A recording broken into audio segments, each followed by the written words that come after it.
After 8 years, I decided it's finally time to call the Tampa Bay Rays campaign for a new home and better attendance something better than the stadium saga. I considered some appropriate names like Home Alone at the Trop or Eat, Pray, Glove with a heavy emphasis on the pray. But I ultimately settled on they got 99 problems, but getting rich ain't one. Because pro sports ownership has become the participation trophy of corporate America. Even when you suck and make giant mistakes, you're basically guaranteed profits. Except those guaranteed profits for sports team owners often come at the expense of the tens of billions of your tax dollars they've received in recent years. Dollars that could typically go to other tax needs. But politicians don't want you to know it. Buckle up for 2 minutes. This might make you angry. Public officials in Arlington, Texas recently cut a secret deal to give the Rangers a $500 million for a new modern stadium to replace their existing modern stadium. Outside Atlanta, politicians recently agreed to a secret deal to build a new Braves park, only to realize that meant they no longer had enough money to build a series of county parks they had already committed to. And of course, here in Tampa Bay, our teenage team, the 18-year-old Rays franchise, want what their spoiled friends have too. And just like everyone else, the Rays are having these important discussions secretly with your public officials, which limits our ability to know how your tax dollars will be spent.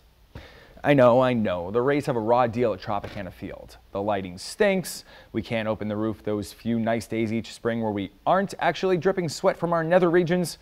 And to get to the stadium, you have to get in your car and, I know this is crazy, cross a body of water. So it's not easy being the Tampa Bay Rays, you understand, but it also doesn't suck either. The average baseball team is now worth $1.2 billion. We've got a ton of TV money coming into the sport, and the days of owners crying poor, they can't cry poor anymore. Major League Baseball pulled in $10 billion in revenue this year, and Forbes estimates those riches are enough to help everybody turn a profit. In fact, the estimated value of the Rays franchise has tripled since Stu Sternberg bought the team. So saying the Rays need a new stadium is like saying Pasco County Sheriff Chris Nacco needs a rainstorm. Sure, precipitation makes for an irresistible opportunity to hold a press conference, but has Nacco ever really needed an excuse? The ladies of the newsroom say no.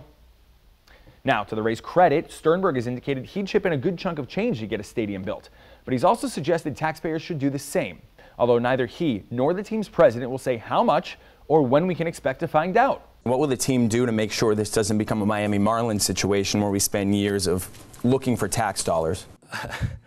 We'll be as open as we can. 2, it's premature for me to explain exactly how we're going to go about this process because we're going to spend the next few months building that plan.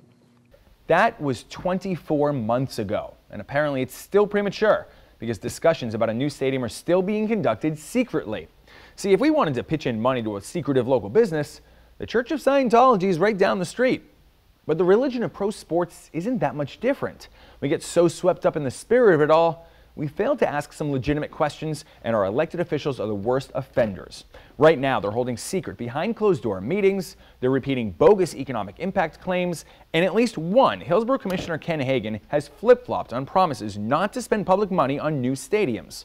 This was his pledge in 2010, not to spend tax dollars on a baseball stadium. And I'm certainly not talking about public financing. 5 years later, he changed his tune. There will need to be some public dollars invested. It is my hope and belief that we can limit those dollars to infrastructure improvements. So now the discussion shifts to how much of a new stadium can we consider public infrastructure? Hey, you may see that as a hot tub with a beautiful view of the field, but to a creative politician, that's a pool in the park for the young people of our community.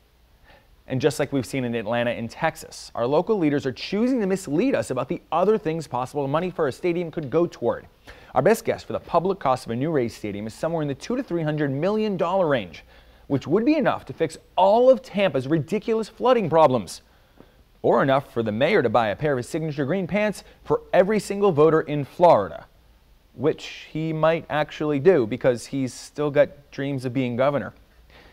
Look, hometown teams are good for our community, and without our money, they may eventually pick up and leave. But when it comes to how big of a check we're going to cut these teams, it's the job of this guy to ask tough questions.